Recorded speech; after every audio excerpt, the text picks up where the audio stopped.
So in terms of key global decarbonization trends, reducing CO2 emissions and sustainability are the two most urgent and significant goals for the chemicals industry. For example, if you look at global annual CO2 emissions in recent years, they've hit levels as high as 59 gigatons per year, and roughly 4% of that number, CO2 emissions, directly from the chemicals industry alone.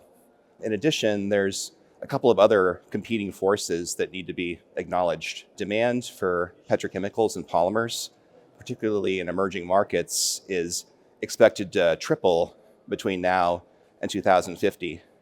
At the same time, a number of CO2 emissions reduction targets that have been proposed by different governments around the world are scheduled to come into effect during that same period between now and 2050.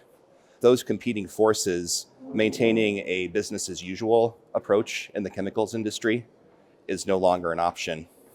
And if we are going to supply the additional materials needed to make those increased polymers and petrochemicals, it needs to be done with chemical operations that have reduced their CO2 emissions by up to 80% to be in line with those government targets.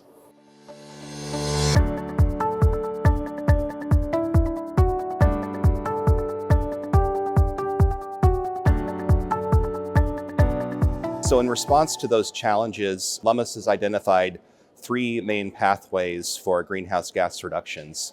The first pathway is process improvements, looking at things like energy efficiency improvements, looking at alternate processes to make olefins and petrochemicals, or using alternate feedstocks, for example, biofeeds or recycled waste plastics to make those same products. Second area is using green energy. So, for example, using hydrogen or electricity in chemicals operations to potentially eliminating CO2 emissions completely.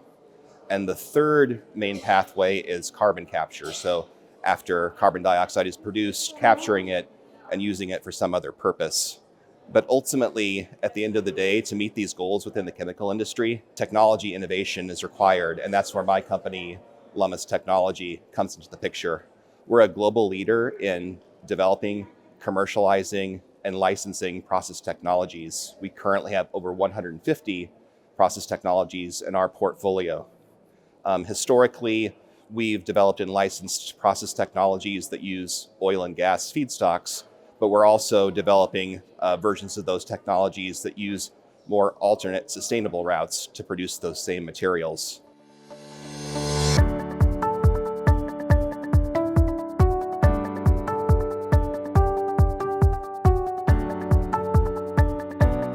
We previously licensed first ethylene plants in other Central Asia countries, Turkmenistan and Uzbekistan, so it's very exciting to also be licensing the first ethylene plant in Kazakhstan as well. If you look at Lummus's presence in Kazakhstan, we've licensed other technologies to KPI and Butadiene LLP as a master licensor. But in this particular project, it was actually handled as a design competition where Lummus and another licensor were pre-selected. Those licensors provided their initial design packages, and from there, engineering companies developed feed packages and more detailed capital cost estimates. We worked with Technicus Reunidas during that phase of the project to develop the feed package and the more detailed capital cost estimate. And ultimately, those deliverables gave Soleno lots of information to do direct comparisons of operating expenses, capital expenses, and process performance between the two licensors. So we were very excited that ultimately Lummus was selected in that case. TR was recently awarded the EPC contract and signed that this week here in Astana as well. And it looks like the project is projected to be complete by 2029. And we'll be supporting both TR and Soleno during that period, training operators, supporting the detailed design aspects of the project, and look forward to being a partner throughout the entire life cycle of the plant.